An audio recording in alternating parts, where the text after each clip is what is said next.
Alright, looks like Groot is getting ready to be how I learned to become any kind of YouTuber whatsoever.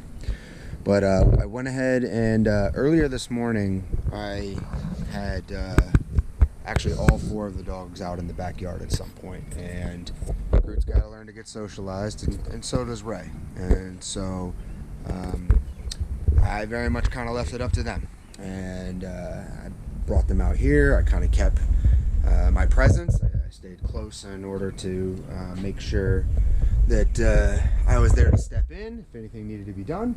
But it's important that he learn when he's doing something that's unwelcome by other dogs, and it's important that Ray learn how to tell him no.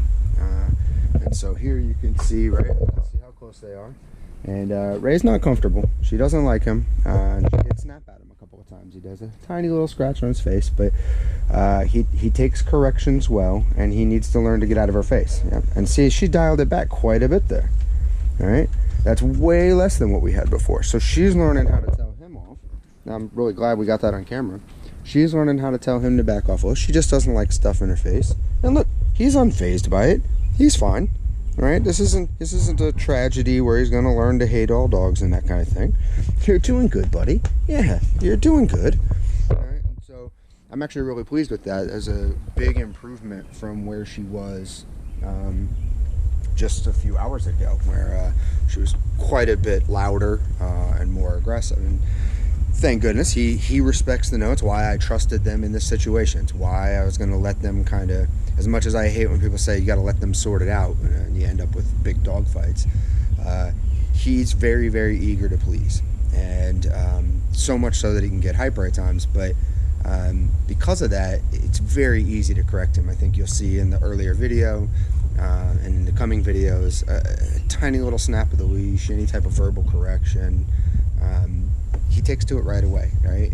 He doesn't bow up or challenge or things like that. And so what that means is for her, if she tells him no, he'll back off. And that's why I trusted the situation to let it work out.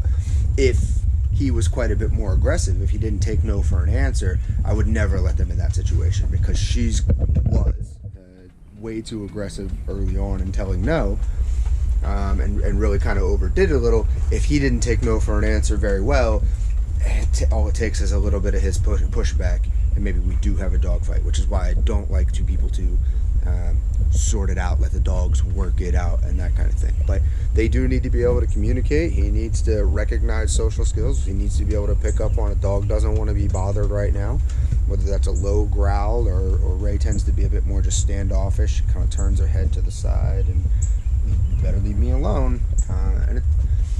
And so it's good for both of them. And you saw that little nip. I'm really happy with that. It was quite a bit smaller. He took to it right away. So I don't know where he and Kaya have gone in here now.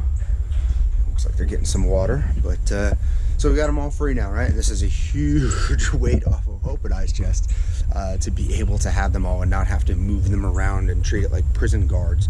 And all right, now moving this inmate, and then the other ones have got to be either isolated in a room or in a kennel or those kind of things, right? We have to do that in the beginning for safety, but we don't want to do that any longer than we absolutely have to. So the sooner we can get them all to at least cohabitate, the better.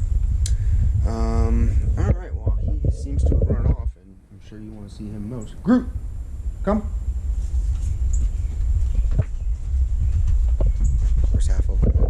Respond to the call. Hi, buddy. Yeah, you're doing good for me, aren't you? You're doing real good for me now. So, all right.